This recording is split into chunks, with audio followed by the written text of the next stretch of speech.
So when we think about it, our life is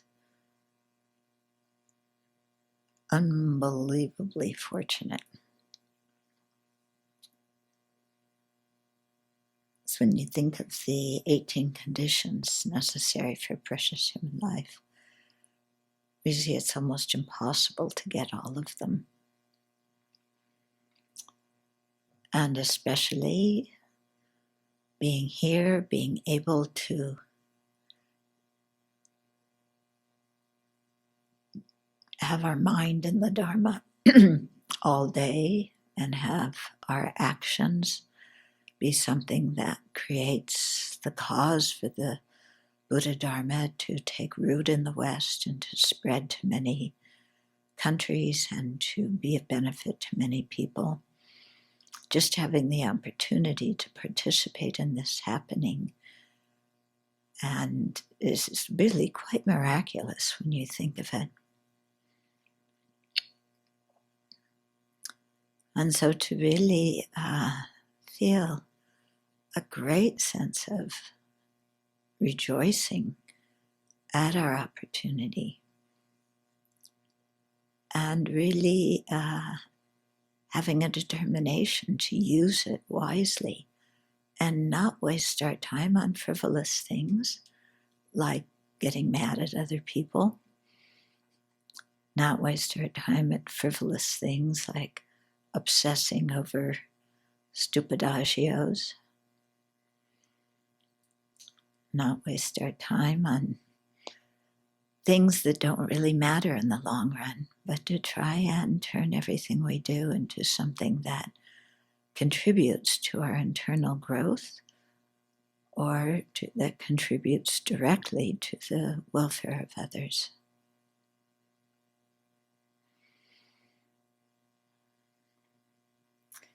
And so in this way, we have a happy life now, and we create the cause for good rebirth, and we're constantly familiarizing our mind with the idea of working for the benefit of all beings, no matter what it takes on our part. And so by constantly familiarizing our mind with that intention, then we know that we're creating the cause for one day that intention to be spontaneous in our mind, and for us to have no fear or laziness that interferes with our being of great benefit to others.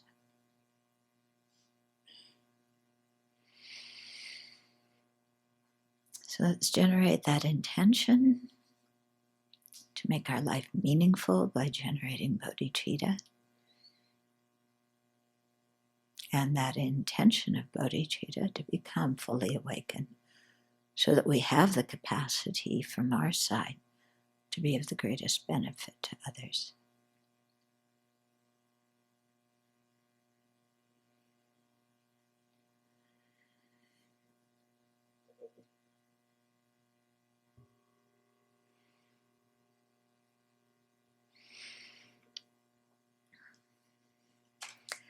And so since we have that great opportunity with the precious human life,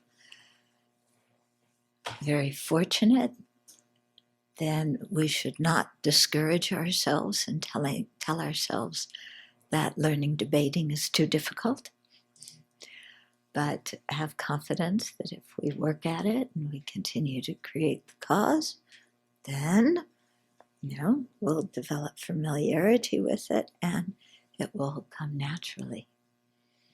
Yeah, you may have noticed if you've read ahead at all in what Jeffrey is teaching us, that our debate studies here, knowing what it means to say the reason isn't established or no pervasion, that by studying this, then when we study that, we have some background, we understand a little bit more what is going on in that middle way book. Okay, so we have some debates from last week to go through, and then some ones from this week. Okay, so Venerable Yeshe, you want to read your debate? Chipmunks are faster than Venerable Yeshe because they cannot be caught by her. So that chipmunk is faster than Venerable Yeshe. Why? It follows that that chipmunk is not faster than VTY. I accept it. Rodents that cannot be caught by Venerable Yeshe are faster than Venerable Yeshe. Why? Because they evade her traps. I accept it. It follows that that chipmunk is a rodent that cannot be caught by Venerable Yeshe. Why? Because that chipmunk evaded her traps. The reason is not established. That chipmunk did not evade her traps.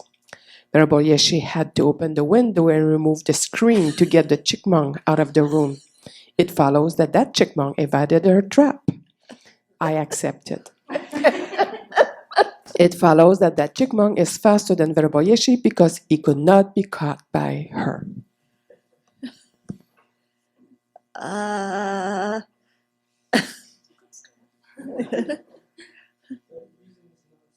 So then it.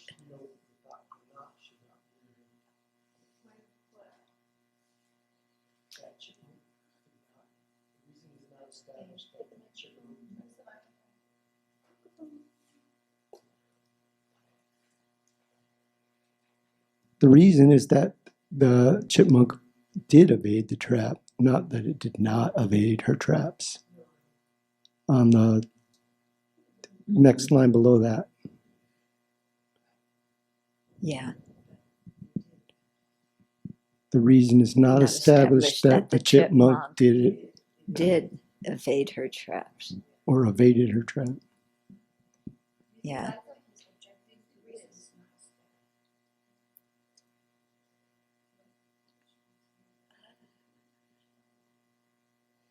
But I don't understand why having to open the window and remove the screen to get the chipmunk out of the room means that it evaded her trap.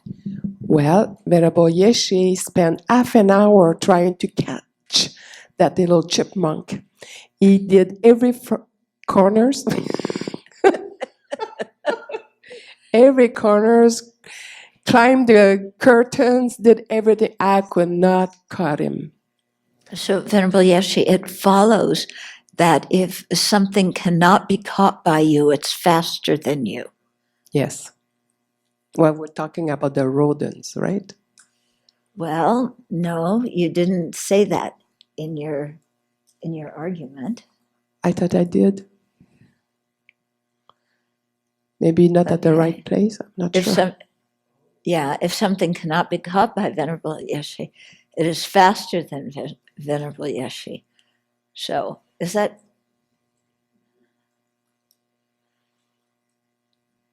Okay. So,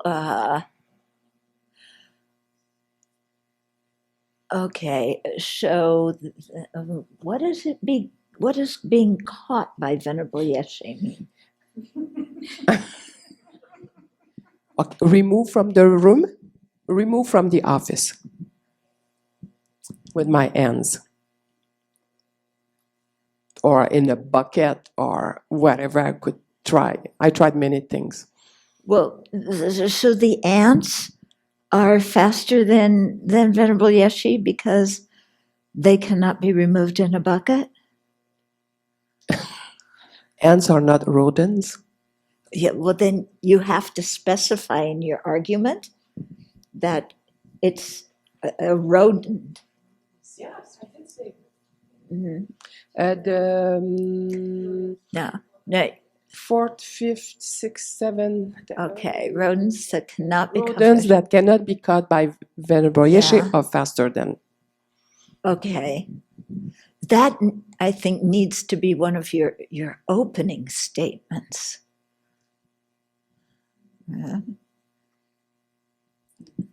Because it started out with the chipmunk. Yeah. Okay, so if you start out rodents that cannot be caught by Venerable Yeshe are faster. Why? Because they evade her traps. Chipmunk, yeah. Okay, if you just start out your debate with rodents that cannot be caught by Venerable Yeshe are faster than Venerable Yeshe, I think that helps a lot. The first things. Okay, now can we think of an example of a rodent that evades that she cannot catch, or that she can catch? Yeah, I mean, because you're making the statement, well, rodents that cannot be caught fast. Yeah. I can. So whatever is a rodent that cannot be caught by Venerable Yeshe is faster than Venerable Yeshe. Okay, so a sleeping, an injured chipmunk, an injured rodent, but that's one that can be caught by her. Yeah. Yeah, if it's faster than Venerable. No. Yeah. Yeah, but she's talking about rodents that cannot be caught are faster. Okay. Yeshe catches mice in a trap and they're faster than her. 16 now that I caught. 16 fast mice and she's caught them. So just because they're faster doesn't mean they can't be caught by her. So the reason it's not established. But there's the trap there. I'm talking about the traps. It's the trap that I put. I couldn't get it. So he did evade all my traps. That one example is correct. Evasion's not correct because you other rodents, not chipmunks. No, let's go back to the top and go through it again. Somebody go through it and explain how it's working. Okay, so start with rodents that cannot be caught by Venerable Yeshe are faster than Venerable Yeshe. That should give a reason Why? why. Yeah, but that's the defender. That's the defender saying Why? Actually, there should be Okay. rodents can be caught. That's a no, right? Yeah.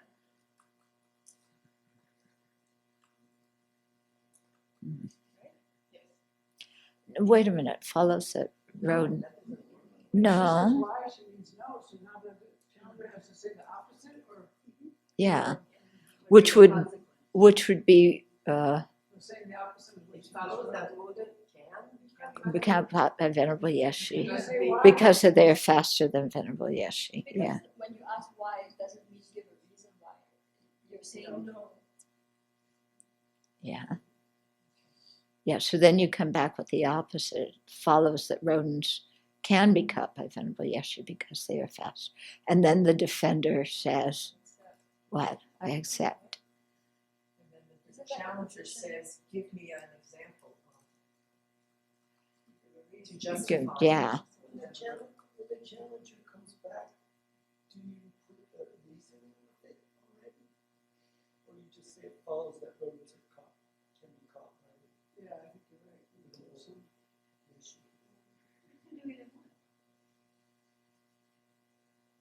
Yeah. Because they, That doesn't Can you state? No. See, the subject is rodents that cannot be caught. That's the subject. We're reading it as if it's an argument. Rodents cannot be caught.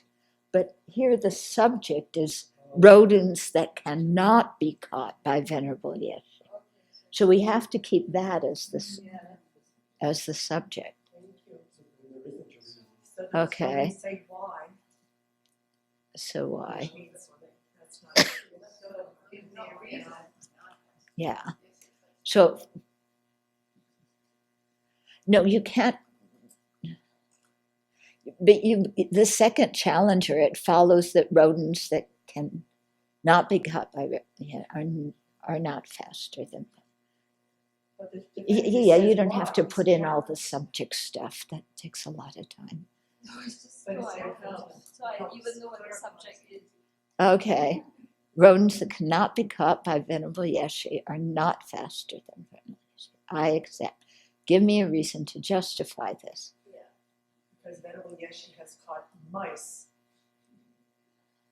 in traps. So they are not faster than Venerable Yeshe. Yeah. Yeah. Because, no. Give me a reason to justify it because Not no. faster, they've been caught, but they're not faster. This is something in a completely opposite direction. Yeah, and the Shannon, What? So why should this be? You're gonna relax. You should accept. No, somebody can say no. Then what would happen next? Yeah, then you say The defender could say no, and then the challenger goes, well, then give me a reason why they are faster. no, then you would say the subject rodents that cannot be caught by Venerable Yeshe are not faster than Venerable Yeshe. Yeah. And then the defender says, accept. Reason to justify this. Or can the challenger repeat this position and give a reason to justify it? Yeah. One or the other. No, down there. No. Like, can the challenger, oops. Can the challenger do this?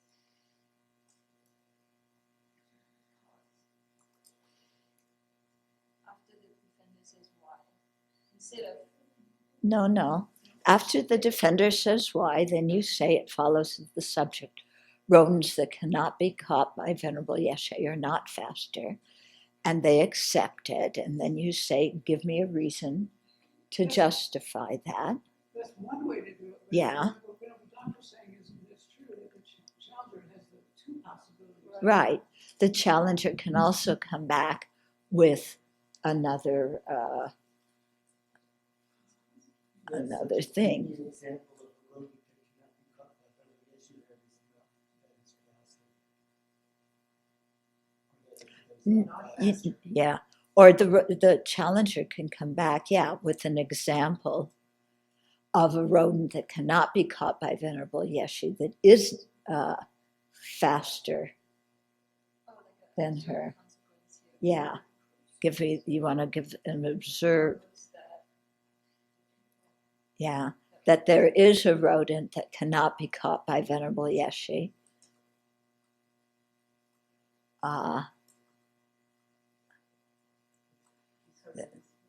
It follows that, no, not that there is, it follows that a rodent that can, I'm too busy thinking about cubby holes and embracer planes and I can't squeeze chipmunks into my brain right now. Somebody else help. Come on, Venerable Lamsel.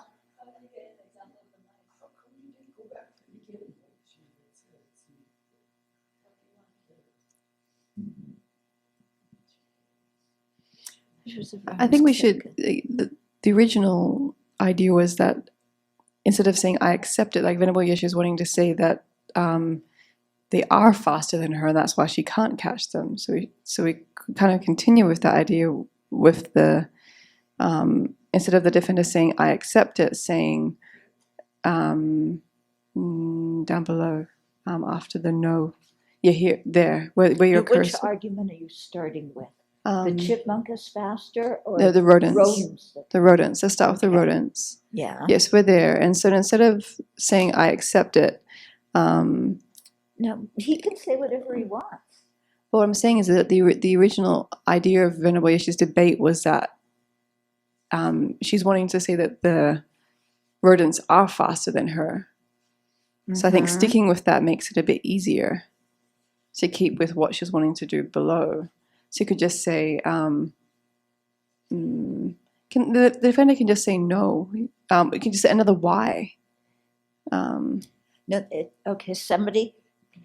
okay, you say the subject rodents that cannot be caught by Venerable Yeshe are faster than Venerable Yeshe.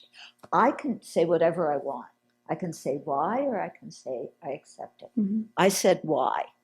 Then you say. Mm-hmm. It follows that the subject rodents that cannot be caught by Venerable Yeshe are not faster than Venerable Yeshe. And I say, sure, I accept that. Mm-hmm. Yeah.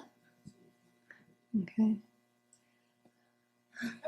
And then you say, rodents.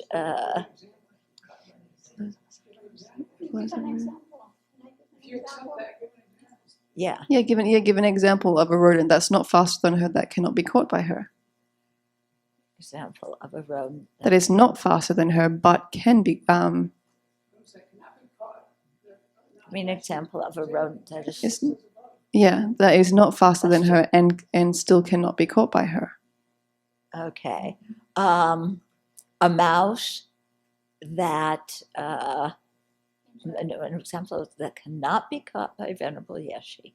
And is not faster than her. Not faster than her.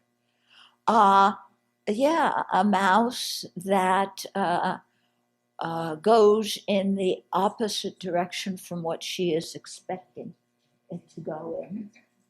So it follows that a mouse that goes in an opposite direction to Venerable Yeshe that she's not expecting is necessarily slower than her? No, it's not necessarily faster than her. Can I give a different example?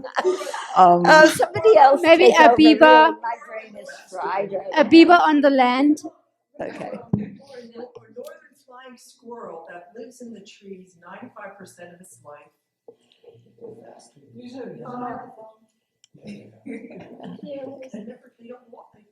That cannot be. That cannot be covered.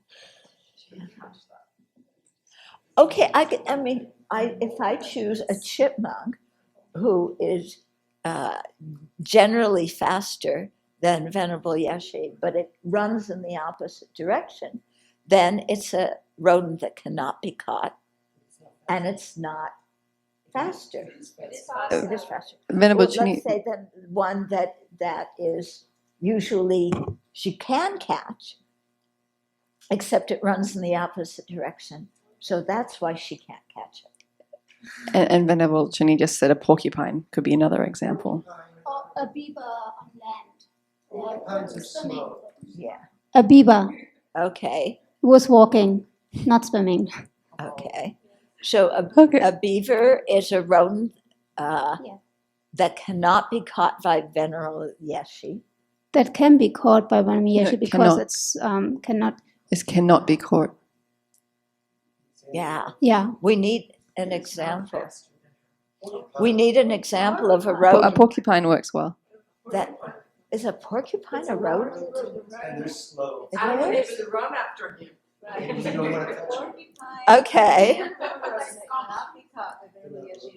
Oh yeah, that's a good idea. Porcupine's a good one. Yeah. Okay. Okay.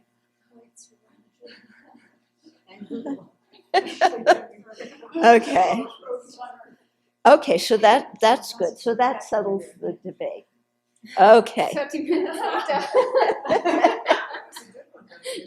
Yeah. Okay. Yeah, try for porcupine next. Imagine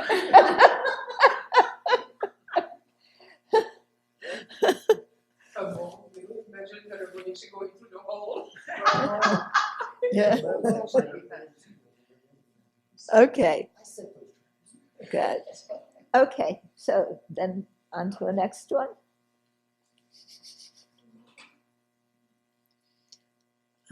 Okay. Where is Venerable Sultan? Oh, okay. Okay, Venerable Champa.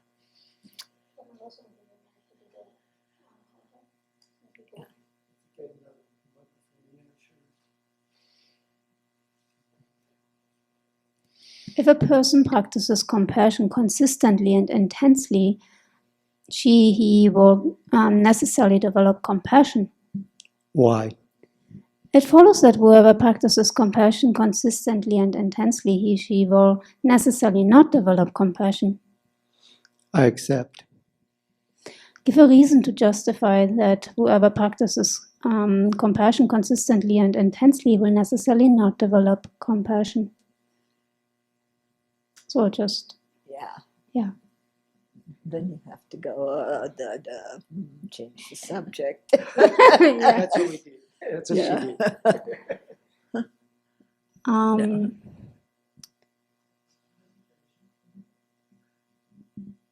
Yeah, okay.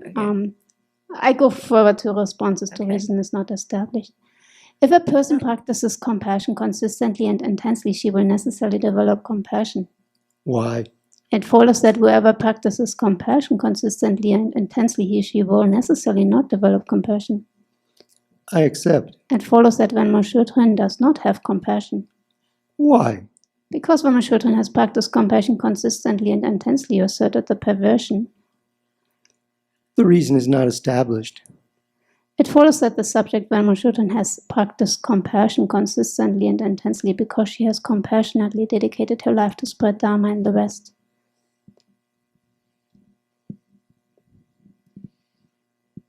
That doesn't mean that. Does that mean that she practices compassion consistently and intensely?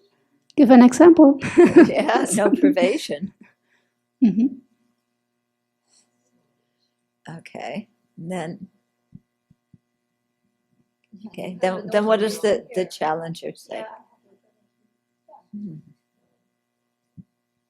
It follows that whoever compassionately dedicated his whole life to spread the Dharma in the West does necessarily practice compassion consistently and intensely because there's no common locus of somebody who compassionately dedicated his whole life to spread the Dharma in the West and who has not practiced compassion consistently and intensely. Don't you have to first establish Mm-hmm. that person has dedicated their life to spread the Dharma in the West? The person has to take issue with it. Hmm? The defender would have to take issue with it. Somebody would have to take issue with it. Oh, that's right. Okay. They could. Yeah. Yeah, just because you usually check the reason first before the privation, but okay. So here you didn't.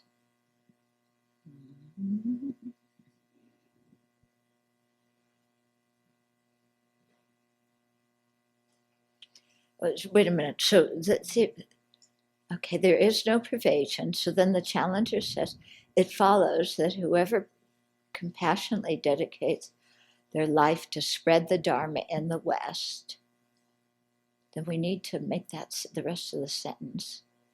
Does necessarily, has necessarily, has, cross out the does necessarily, has necessarily practiced compassion consistently and intensely. But then what's this about? Because there is no common locus? Prove the provision.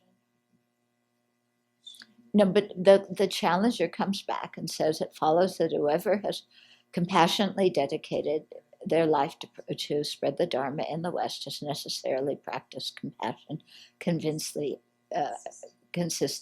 and intensely. That's the subject in the thesis. That's the thesis, or the concept.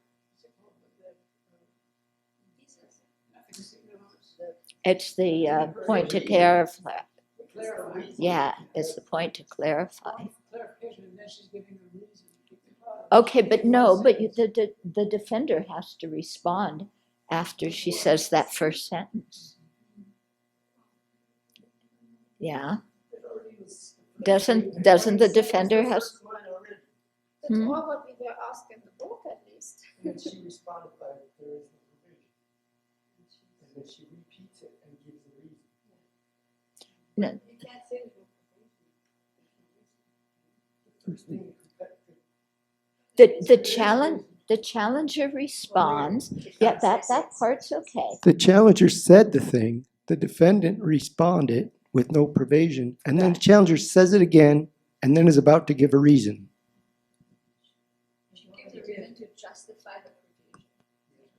I don't think they need to say it again. That's what he said in the book. But then the defendant replies something, and then they give the reason. Yeah, I have a bit more than I have to say. Then the defendant justifies the answer. So maybe we can go below. So, I mean, if the challenger says it follows that whoever compassionately dedicates their life to spread the Dharma in the West has necessarily practiced compassion consistently and intensely, then the defender might say, I agree. No? Mm-hmm. No, they said there was no privation when the subject was venerable children.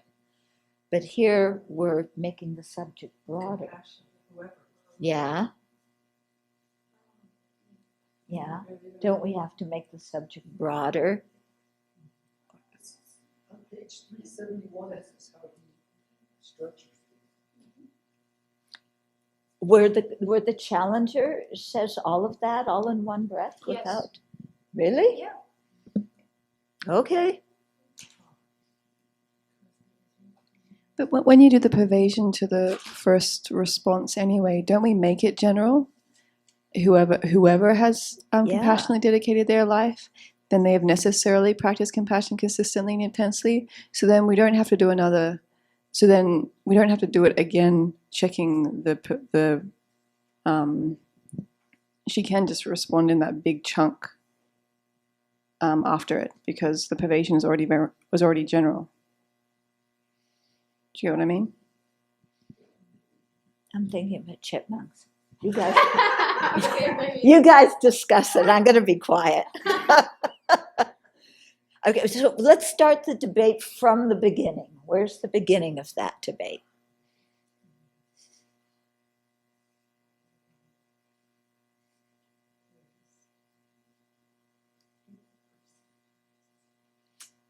No, we already gave one thing, and that person lost the debate. That first one. Okay. So, no, you can't start out with responses. Go above. I'm going to be quiet, but you guys have to start the debate with an original statement from the. It's a snippet like it is on page 373. It's just the challenger, the defendant, and the challenger again. Okay. And so it's just those 3 lines that we were just looking at. Yeah, no, I'm just Right asking to start the debate from the very beginning. It's because you're going to start a new debate. Your homework wasn't that. Your homework was your response to why. Right. So Right. they're all snippets. Yeah, so they're all snippets. So, but each snippet, you have to start with something. Right. So you don't start with the reason is not established. You have to start with them saying something. Yeah, okay.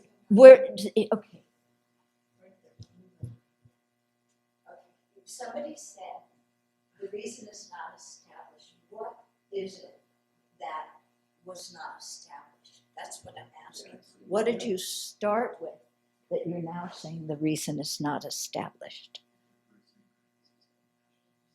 That's the heading to that. That's the heading, right? That's just the heading. Oh, It's very confusing. okay, now I understand. Okay, so that's not the start of the debate. That's just. Okay. That's what you're trying to prove. Okay, just for clarity in the future, it's good if you put headings in a different font or you italicize them or bold them or something. I did mine that way and it all came out when I put it on the side. Okay, so start now. Yeah. What's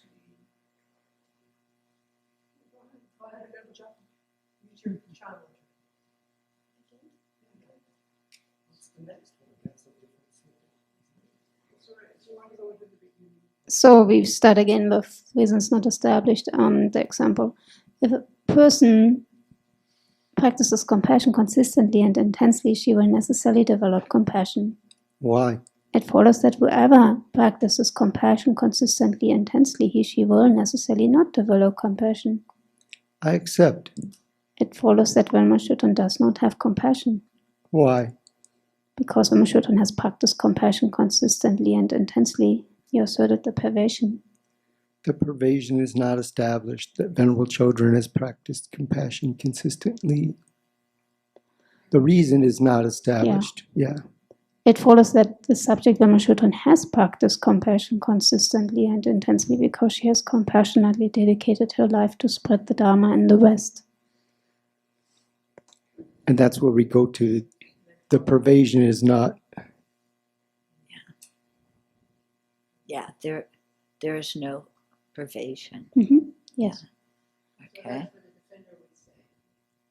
There's, Yes. Yeah, if you want to hook those together, I would say there is no pervasion. It is not the case that those, that whoever has compassionately dedicated their life to spread the Dharma in the West necessarily has practiced compassion consistently and intensely. It follows that whoever compassionately dedicated her life to spread the Dharma in the West has necessarily practiced compassion consistently and intensely because there is no common locus of somebody who compassionately dedicated her life to spread the Dharma in the West and has not practiced compassion consistently and intensely. So that right, because should not be capitalized and it should not be a period there. It should be one It's one sentence. sentence, yeah. Yeah, that's what was confusing. Sorry. Okay. Mhm. But then that debate doesn't end there. You can still respond. Because I still don't think there's, you know.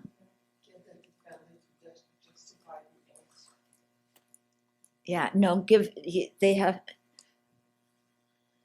the defender now, can't the defender give an example of somebody who has dedicated their life to spread the Dharma in the West, who has not practiced compassion consistently and intensely? Someone who has compassionately dedicated their life.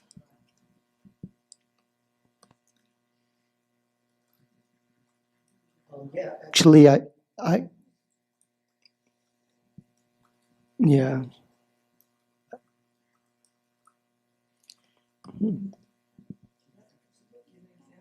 Yeah, give an example of a common locus.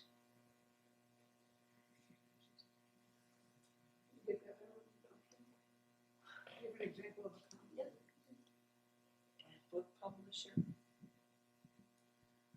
But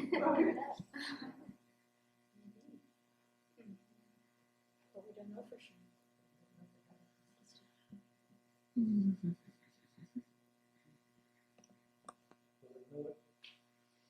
If no one can give an example, then the reason is established.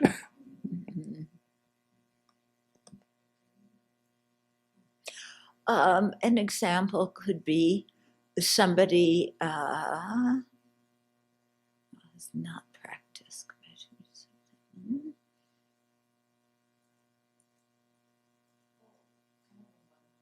Yeah.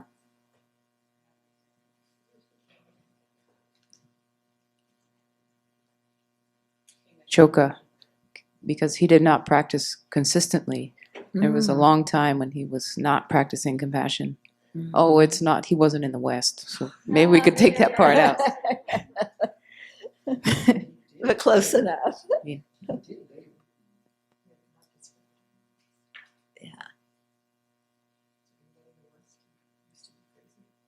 well, he spread the Dharma to Afghanistan, right? There's the West. Yeah, that's the West. Okay. Yeah, it's difficult to give examples. How about a translator who's not a practitioner? Ah, good example. Yeah. Buddhist translator Did of it- Dharma who is not a Buddhist. This text, who is not a practitioner. Yeah. Who has not practiced, who has not practiced compassion.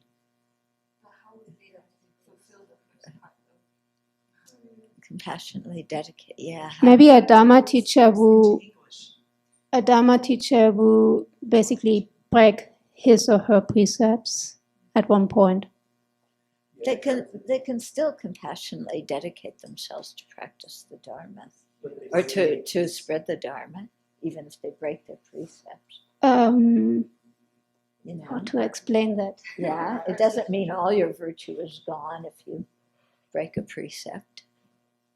But it could be inconsistent and not intense.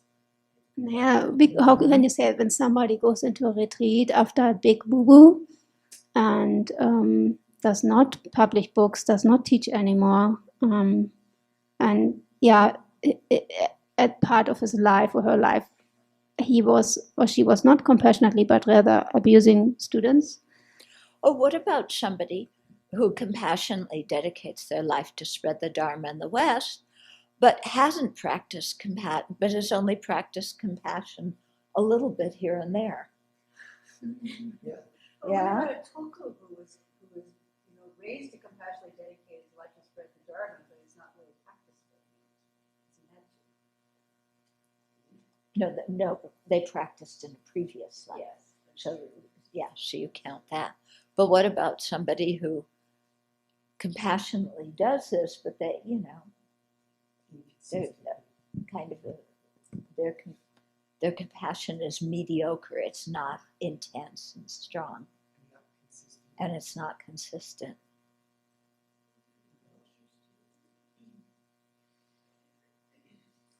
It sounds like it's in the purview of a Buddha to know. Sounds like it's in the purview of Buddha to know this really. Yeah, but we're just positing some person. We don't have to think of an so and so. It's hard to prove what's in someone else's mind. Yeah.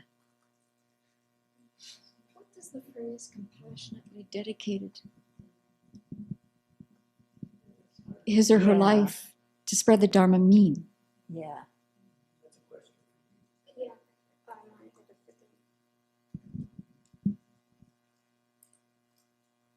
I was thinking, I was thinking of your example, writing books like that and establishing a monastery and giving monastics, Western monastics, a chance to have a training and a proper education. Well, what if I'm That's doing compassion. it just to be a big shot? Yeah, I don't- want to be a big shot. I want them to write about me in Tricycle Magazine. That's and quite Buddha a, Dharma quite a Magazine. lot of work on Yeah. your side for that purpose. So I'm doing all of this so that they'll put me on the cover of a Buddhist periodical. Yeah. Now my motivation is coming out.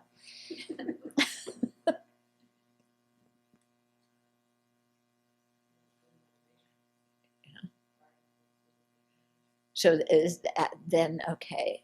But then that wouldn't be someone who's compassionately dedicating their life to spread the Dharma, would it? Yeah. No, it would come up earlier when she was trying to say that's why you spread, why you practice consistently. That's the reason. Okay, so where are we with this? Is it finished? There's no common locus? Do people agree there's no common locus? There could be a common locus. Somebody that doesn't, Yeah, then posit that person. Yeah. someone.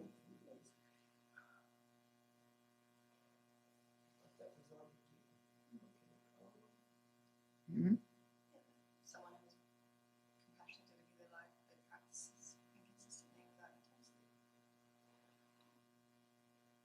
Yeah. It's right there already. The reason's given right there.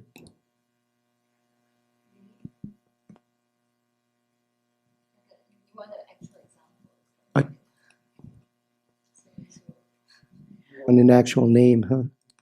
No, we don't need a name. A translator of Buddhist texts who is not a Buddhist practitioner someone who has compassionately dedicated their lives to spread the Dharma in the West, but has practiced compassion inconsistently or without intensity.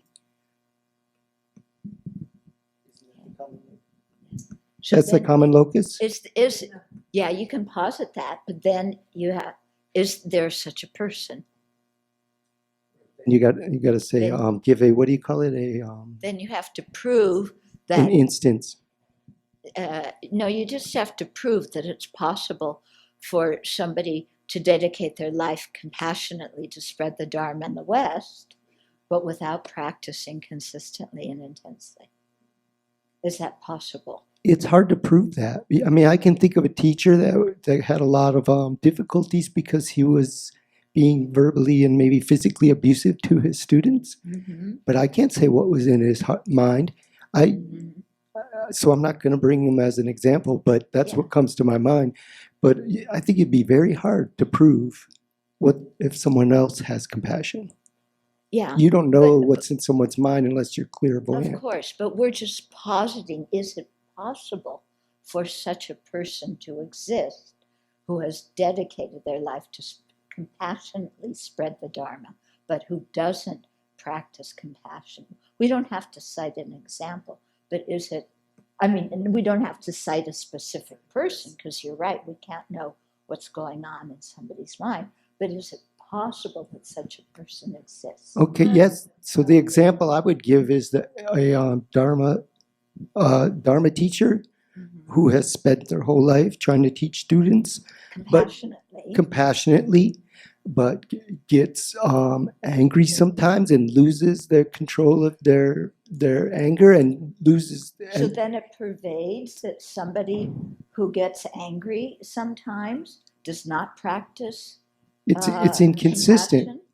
It's inconsistent. So then it pervades that if you practice compassion consistently and intensely, you never get angry. Is there that? Does that pervade? No. And it follows that to compassionately dedicate your life, you must practice compassion consistently and with intensity to have the dedication. You could say having dedicated your life compassionately entails consistency and intensity.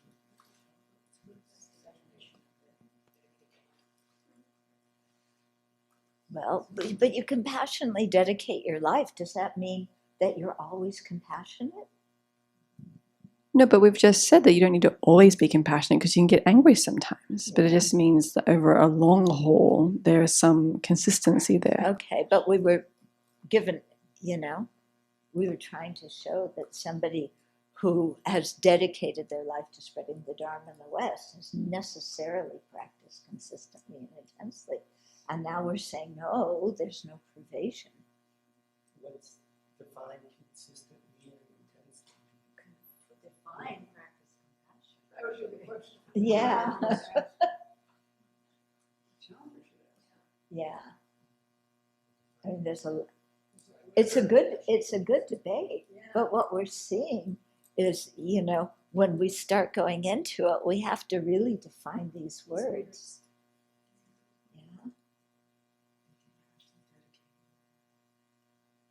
Yeah. What does it mean to compassionately dedicate your mind to spreading the Dharma? Does that mean that you never get angry? Does that mean that you never make mistakes and not compassionately spread the Dharma? Or be a lay person with a family. Yeah, well, here it doesn't matter if you're a lay. No, but I'm saying Yeah. that there are people that do that don't do it. What does that mean? Yeah.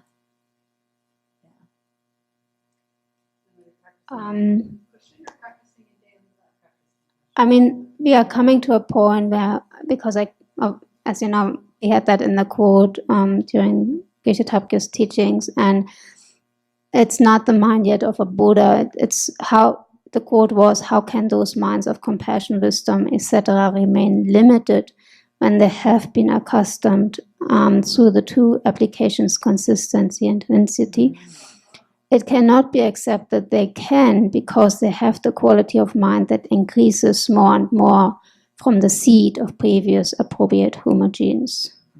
Yeah. So. No, I didn't want to go there. Yeah.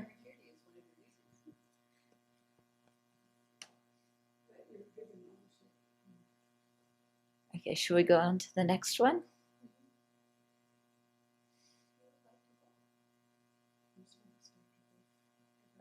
Is there anything to keep going on this one? Or shall we define terms? Do you want to define terms? Or do you want to go on to the next one? We'll do a fun one. I did with Venerable Sultran. And I'll read actual one. Yeah. This is me and Venerable Sultran. The Red Sox are not going to win this season. Venerable Sultran said, I accept, and I was very, very shocked.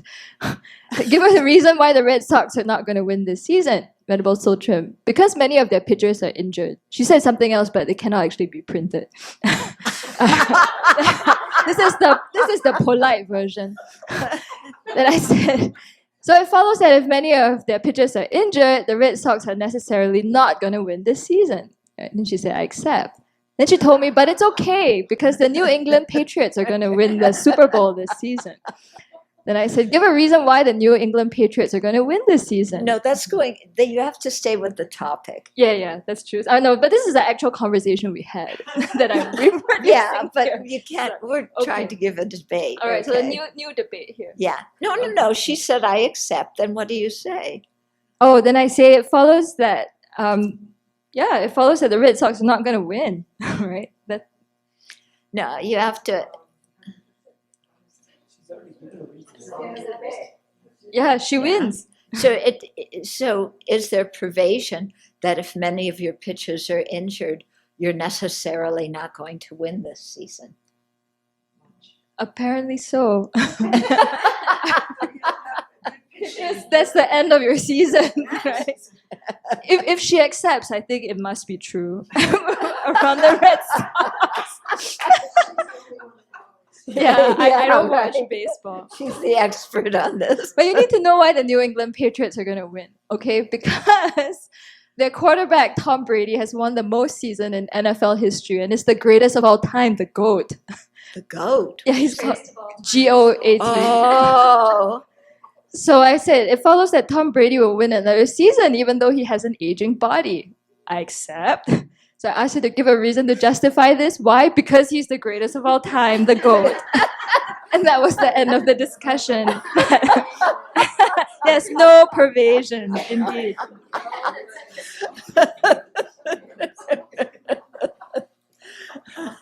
Okay.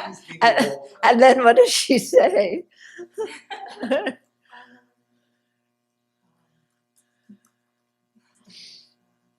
Whoever is the greatest of all time. Yeah. Yeah.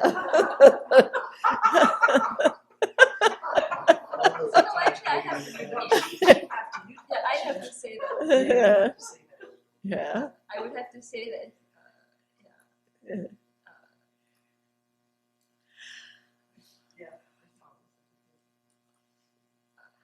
What would I have to say to get her to tell me no provision?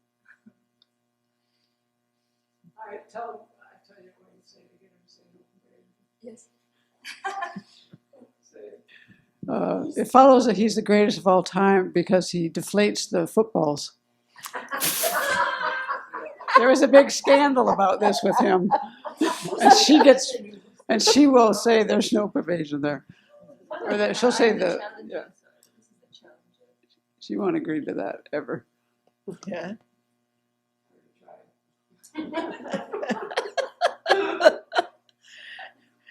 Then you have to say he does deflate the footballs because he was caught red-handed.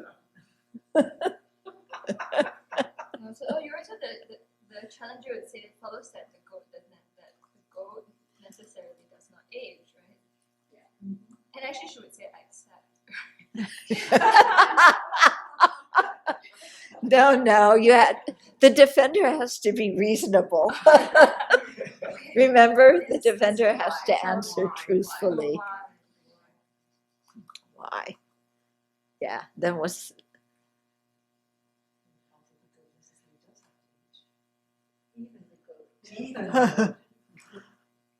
Does age.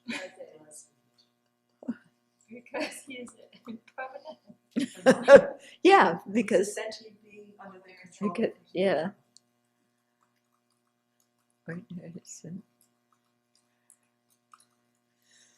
Oh, the reason is not established. You don't even need to say, you just need to say because he's a being. Yeah, because he's a person. Because all persons, no matter ordinary or extraordinary. The reason's not established. Yeah. So he's not a person. He's Superman. Yeah, he's a good. Ordinary person. It needs to be an ordinary person because Buddha doesn't age. He's not a person. The Buddha's person. I accept. He's the core. It's a secular. Yeah, we can't really win this one.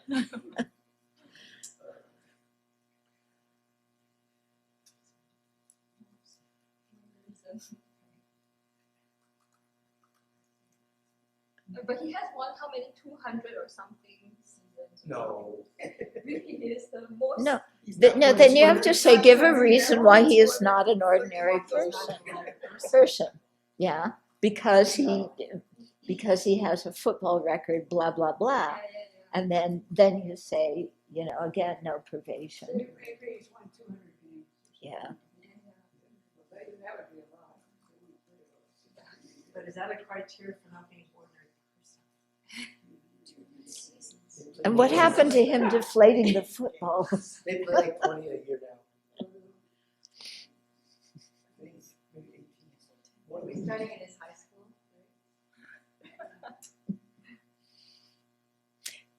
Yeah. So here you have a defender that it's not worth debating with because the defender is not reasonable. Yeah. Just like the season is over. You're right, the defender is not reasonable. Yeah. Give a reason to justify that. That means Trump is also. End of season. Yeah. Okay, next. I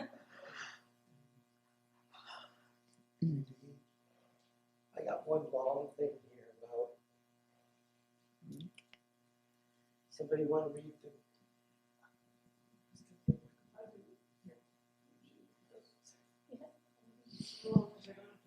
This is from the last week. Okay. We don't want to go over the homework from this week? Okay. We're getting there. Somebody want You to want me be the defender? I'm the defender? Yeah. I accept that the subject and permanent phenomena are unsatisfactory. No, the challenger has to start. That's not how he did it in the Oh, book. that's He just true. gives it Sometimes the snippets. defender. Okay. Snippet. Because it's assumed that there's already a part before this. He was just given a little part. Then it follows that the subject, the Buddha's mind, is unsatisfactory. Why? Because of being an impermanent phenomena, you asserted the pervasion. So this is a consequence. I accept that all parts of the mind are one. It follows that the subject, all parts of the mind, are one. I accept it. It follows that love and hate are one. Why? Because of being parts of the mind, you asserted the pervasion. The reason is not established. It follows that the subjects, love and hate, are parts of the mind because of being mental factors. I accept. Parts of the mind. Yeah, because which mind? Well, we talk about a main mind and talk about a main mind and mental factors, but they're all part of one mind at that moment. We're just dividing it up intellectually. But I did that because Westerners tend to think of the mind rather than a mind of compassion, a mind, the different mind we have at a different moment.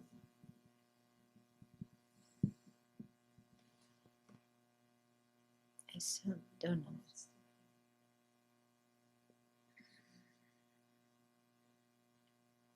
Parts of the mind. Aspects of the mind? Yeah, what does Yeah. parts of the mind mean? Minds and aspects mental of factors. Well, you're looking at a moment of mind, and it has parts. It has 5 omnipresent. But the love and hate are not Well, parts of one mind. no, they're not parts of the same mind. Yeah. So, but that's why I'm curious. What's parts of the mind mean?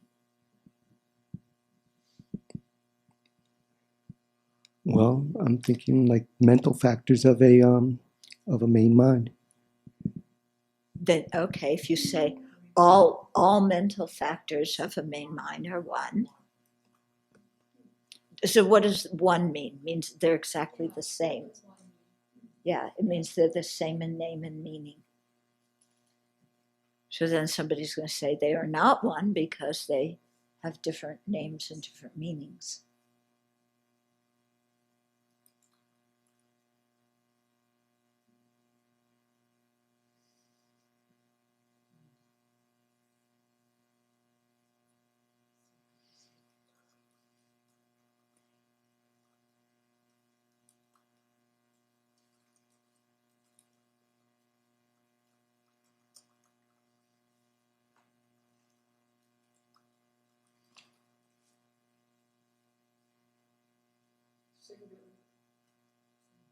Singular Yeah, the same name. meaning. Okay.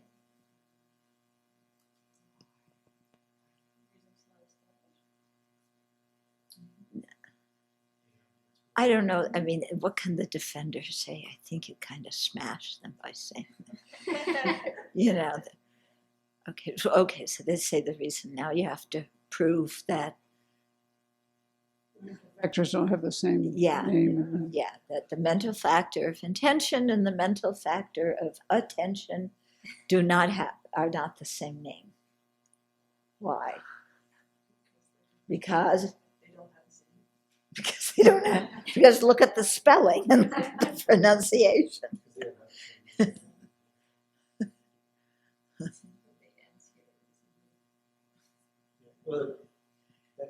Really took it out of I was really trying to go with the reason is not established. Uh-huh. Yeah, so I was just trying to show an example of a situation like that. We could look at the next one. Well, I think you just did though. He could say the reason is not established right there. Well, yeah.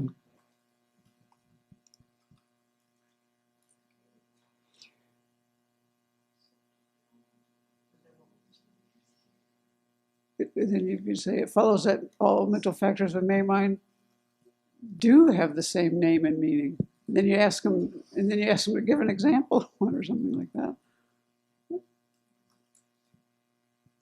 Except, and then you say, yeah. Or then you give another one. It follows that love and what were your things? Well, they Love can't and accept hatred because have the same name and meaning. they can't accept because they just accept. Yeah. Oh, they did accept that they weren't. Yeah. Yeah. Follows. Yeah, have the same name and meaning. Or you could even say are one, but maybe you don't want to go there yet. You have to go back to Why? Because they have different names. Because of being one, you asserted the pervasion. No. Well, It no. follows that intention and attention have the same name and meaning. Why? then do not have the same name and meaning. Because they, And then he has to accept. yeah, because Well, intention and attention are different phenomena.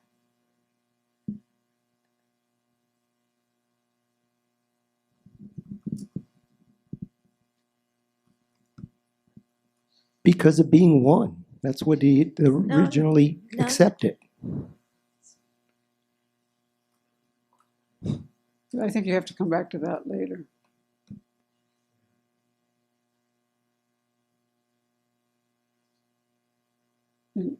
And he might accept at that point. And then you say, Za. It would help if you can get rid of the white spacing at the top and bottom. There's a setting. If you go to options, file options. Oh, okay. Okay. So where do you want to go? Here, before, instead of saying sa, you would have to say it follows that. Let's see, I'm trying to go back to something that the defendant has contradicted themselves. I'm trying to go back and state something that would be. So it follows that. I think you work your way back. Yeah, so you could say it follows that intention and attention have a different name and meaning. Are mental factors of a main mind that are not one. I think they go back one by one, don't they? I think they work their way back one by one. He has to accept each one of them. Mm-hmm. Yeah, I think you do say tsa. You do, but towards the end, right? Oh, well. No, you do it 3 times at the end. 3 times at the very end. You work each. I think each time he at that point where he says I accept it, he has. Okay.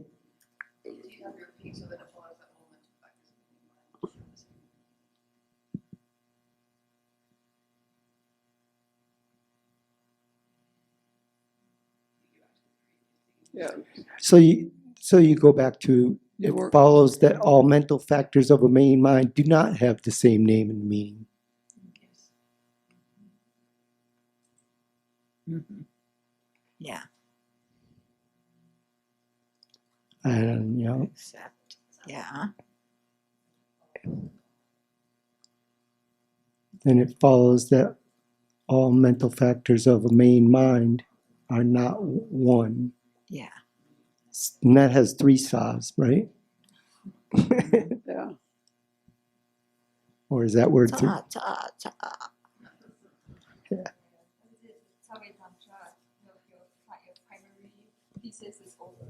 Yeah. You're done.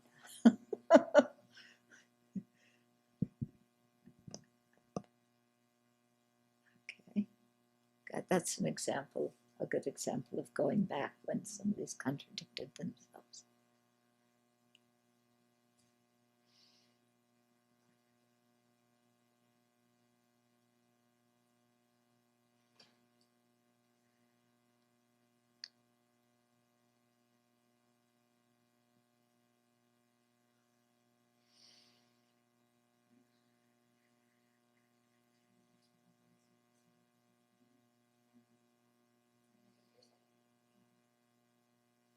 No, aren't those new ones in there? Yeah. Okay.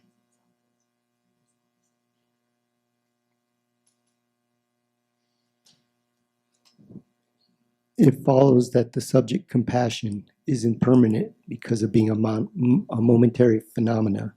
There is no pervasion. That is, whatever is a momentary phenomenon is not necessarily impermanent.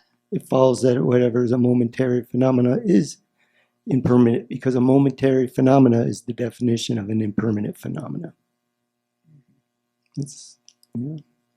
It follows that the subject Google is empty of inherent existence because of being a dependent arising. The pervasion is opposite. That is, whatever is dependent arising is necessarily not empty of inherent existence.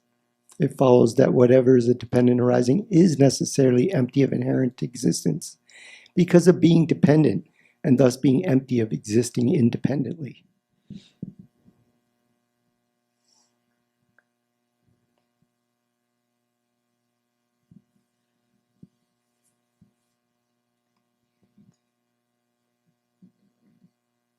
So number 5. Okay, you get, maybe you have to go back and prove why existing, is the same as being inherently existent.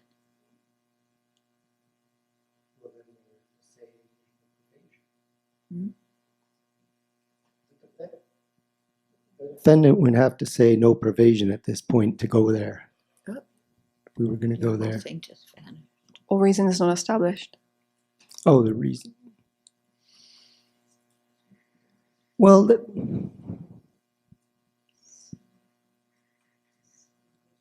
no, that's not really where you would go, because it says a dependent arising. You're saying a dependent arising is not necessarily No pervasion. empty of existing independently. Yeah.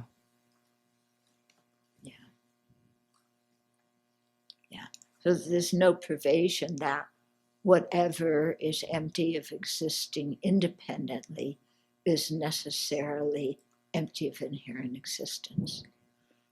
That's when you say no pervasion, that's what you're saying. Right. Okay.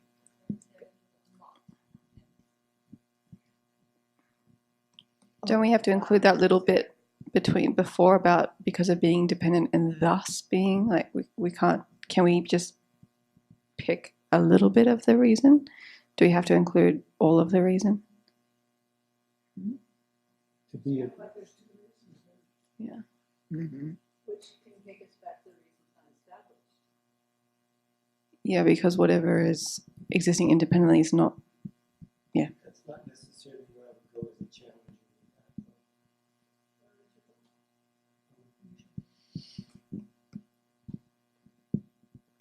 I think the challenger would at this point say that everything, you could just put a whole nother pervasion out that says whatever is inherently existent must exist independently.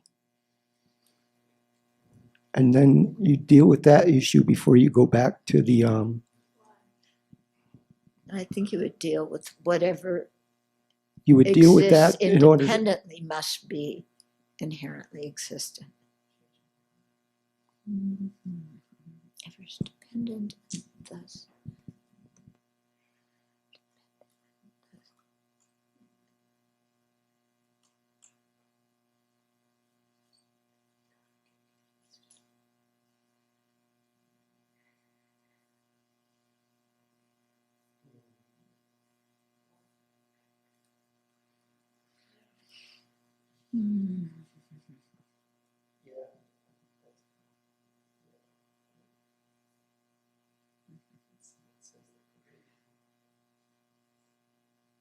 I think it's whatever is empty of independent existence must be empty of inherent existence.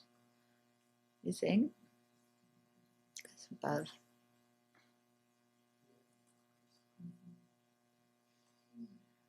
Why?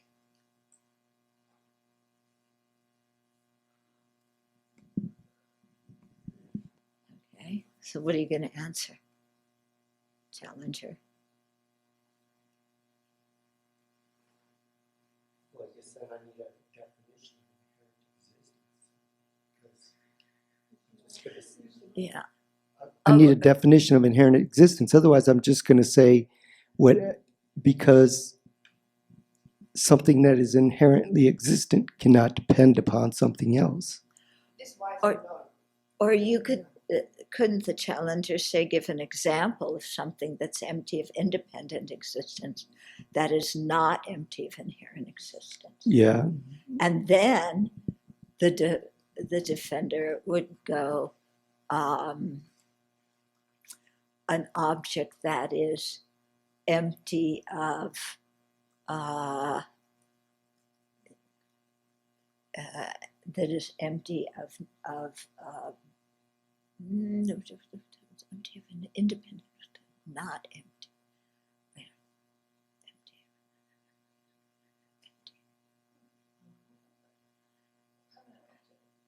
Yeah. Yeah.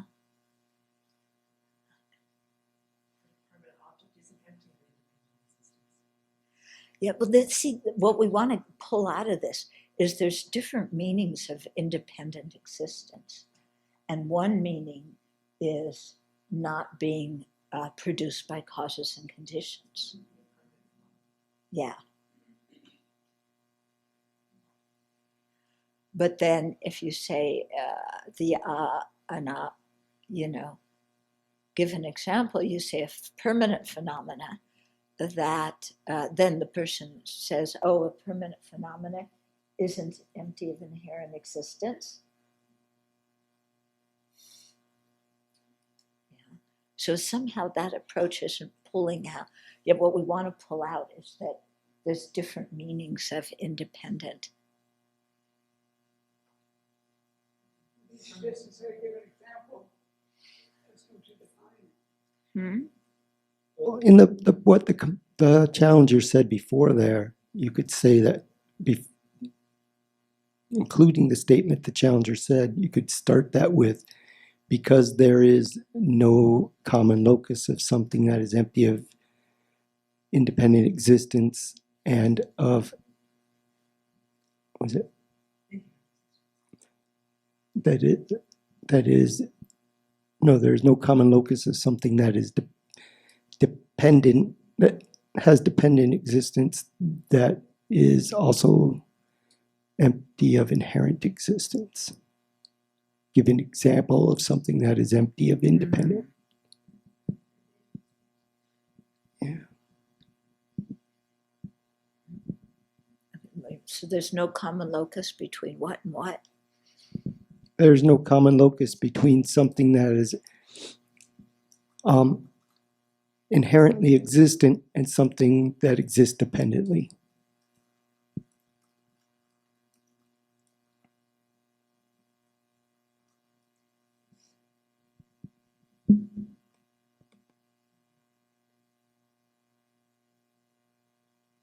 Yeah, but that isn't coming out of the initial argument.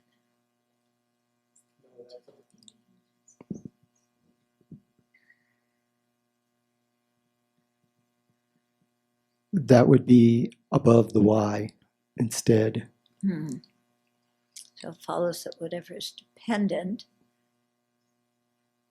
and thus empty of existing independently is not necessarily empty of inherent existence.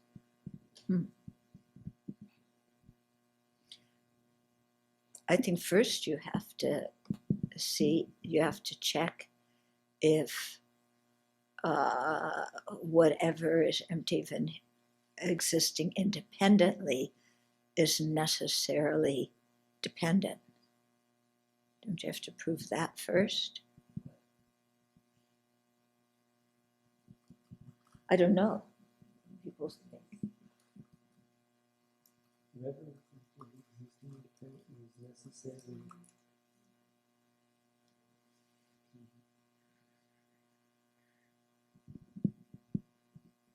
I guess that's not necessarily true, because that could include a non-existent. Or what about above, if the challenger said it follows that whatever is empty, leave out the part about dependent, but whatever is empty of existing independently. No, I don't know. Yeah, anyway, I'm going to be quiet. You guys figure it out. Yeah.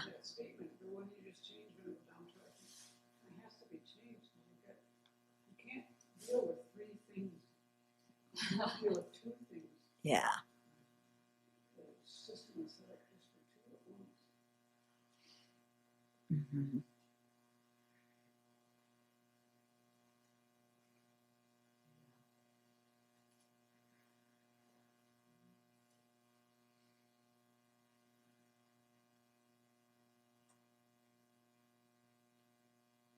So what is the defendant going to answer there?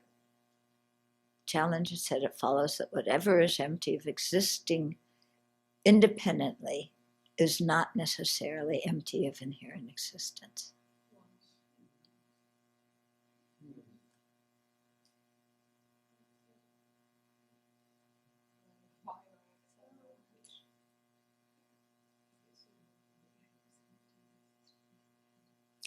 But I think you have to go up to even the sea before that. Yeah.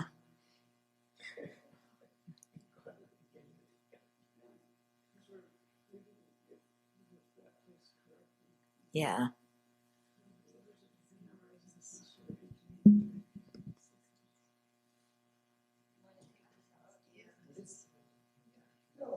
That's the fundamental argument. It follows that whatever is a dependent arising is necessarily empty of inherent existence because of being empty of existing independently.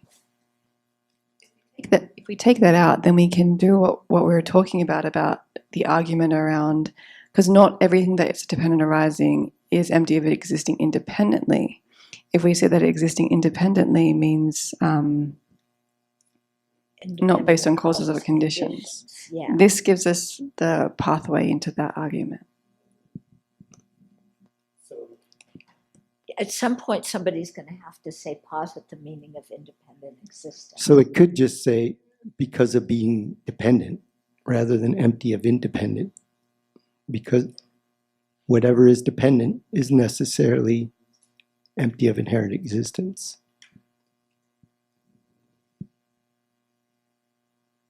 So right there where the cursor is, it could then say because of being dependent, and then scratch the rest of it. It follows that whatever is a dependent arising is necessarily empty of inherent existence because of being dependent. Huh? Yeah. That doesn't prove anything. Posit something that is dependent and not empty of inherent existence.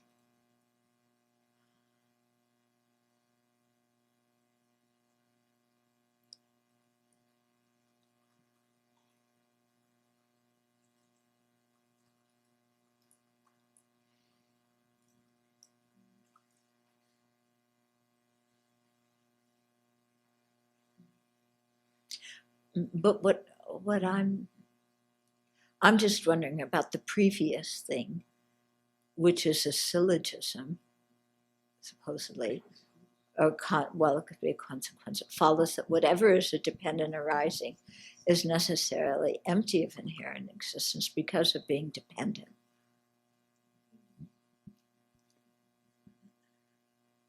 That, yeah. Just like saying dependent arising is dependent arising. Yeah.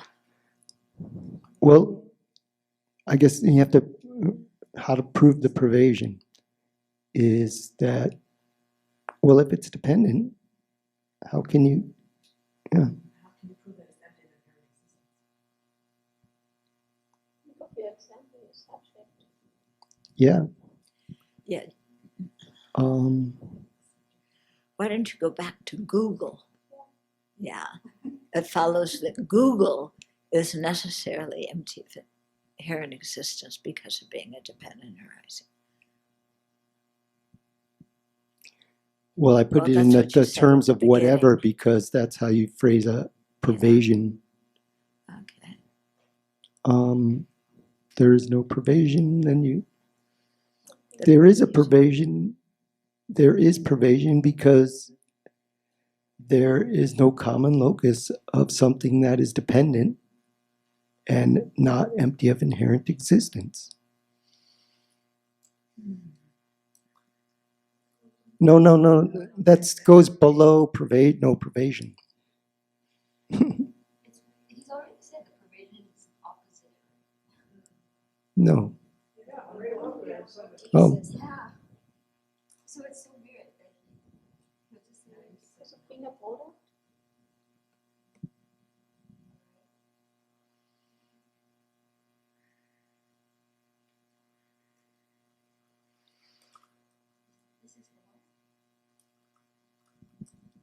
No, so you're right then. It could just get put right. There is no common.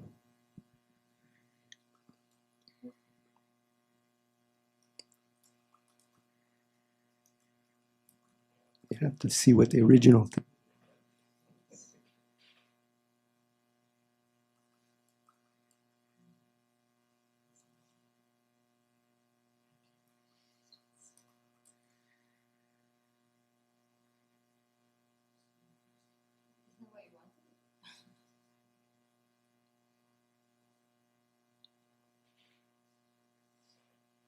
Let's go back to the chipmunk.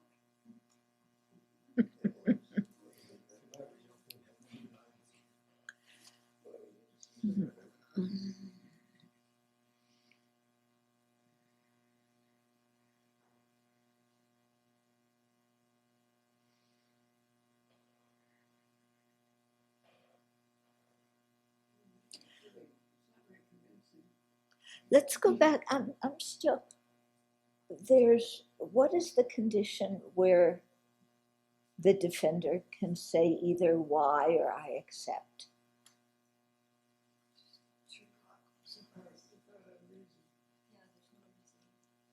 Okay. Okay. And then where they can give 4 possible is there's reason given. Okay. So that's why they're saying the pervasion is opposite.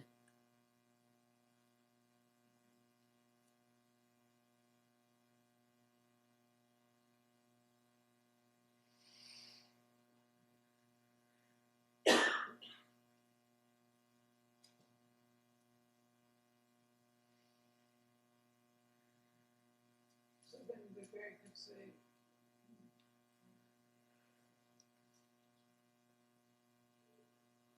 where you have it there. I don't know if I was the defender, I wouldn't be convinced yet, personally. So he could maybe say why, and then the challenger could just say it's not that way. Well, here you need reasons not established or no provision. Is that my only choices? Yeah, because it's a 3-part. So why is not acceptable there? Then I would say say the reason is not established. And then the challenger should say, then There is a common locus. yeah, that there is a common locus, and then he could accept it, and then you could ask him to posit something. But I don't really know that if a person believes in inherent existence, you've really taken care of their problems. Because Nagarjuna wouldn't have had to write so much if this was going to work. Mm-hmm.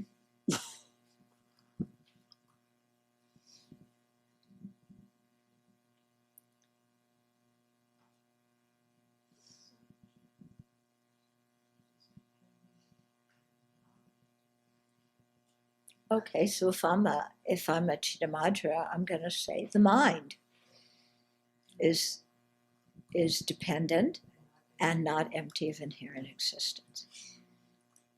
Yeah. I'm a Chittamatra.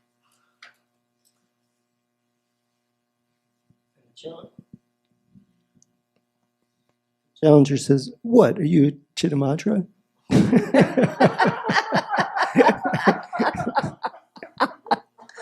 Are you calling me You might as well. names? You might as well be a Vipasaka. Oh.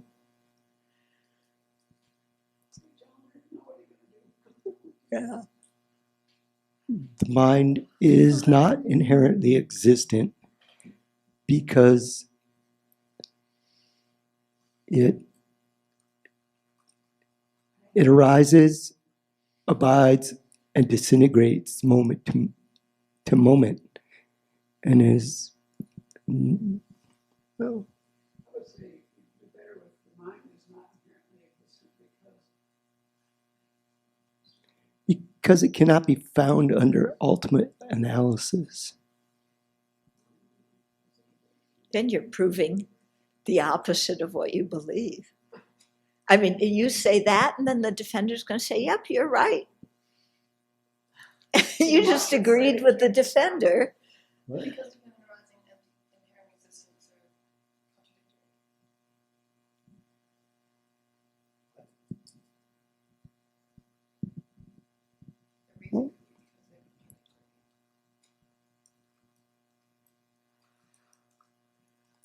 They're not contradictory. They come to the same point.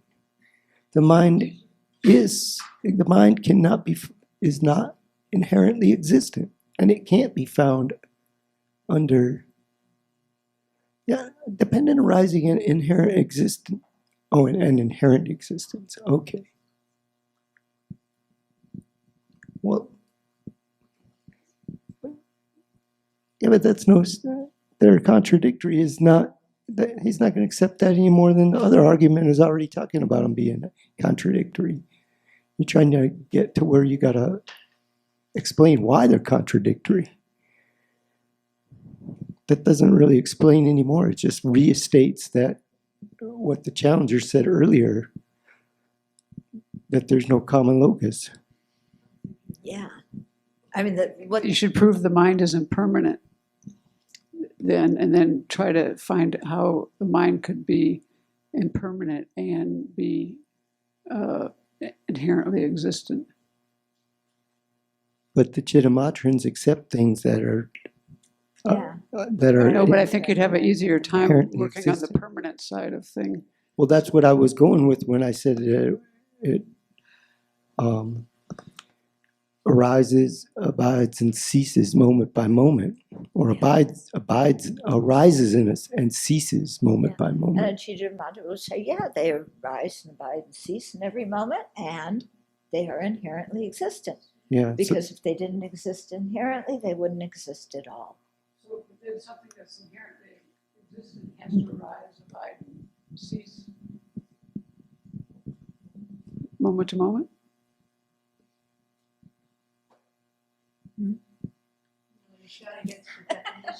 I'm with chipmunks. Sorry, there's a time lag here. Yeah. So you'd have to ask. You'd have to get a definition of. I mean, these people aren't going to agree because they don't have the same. Yeah. If it's a Chittamatra, they don't have the same definitions. Yeah, but they don't accept the pervasion that whatever is dependent is necessarily empty, because they say if it's empty, it's non-existent, and we can't say things are non-existent. Yeah, so dependent things must inherently exist. Yeah, so you're still stuck at somehow showing why things are dependent. How about if, that is hard, because like if things are empty of inherent existence, then they're independent of any other factors. Mm-hmm. But how can they be independent of any other factors and also be dependent? Slower. Okay, so things, in their view, in the Chittamatra view, things, the mind is empty of, is inherently existent. Yeah. And so when you ask them about what they think that means, and you say, well, then inherently existent to you means that it's independent of any other factors. If they agree with that, now they're stuck because they've also said it was dependent, and those two are contradictory. Yeah. Well, that goes back into what Challenger originally said, was that it can't be But they would dependent arising and being. independent existence doesn't mean that something is necessarily not. Inherent existence. I can't think straight right now. You're saying that the Chittamatra wouldn't say that something that was inherently existent is necessarily independent of other factors. They wouldn't agree with that. I wonder, so what do they mean by inherent existence? They just mean existent, actually. But what do they mean? I don't know. Yeah, Here's where you slap them with your sandal for sudden enlightenment.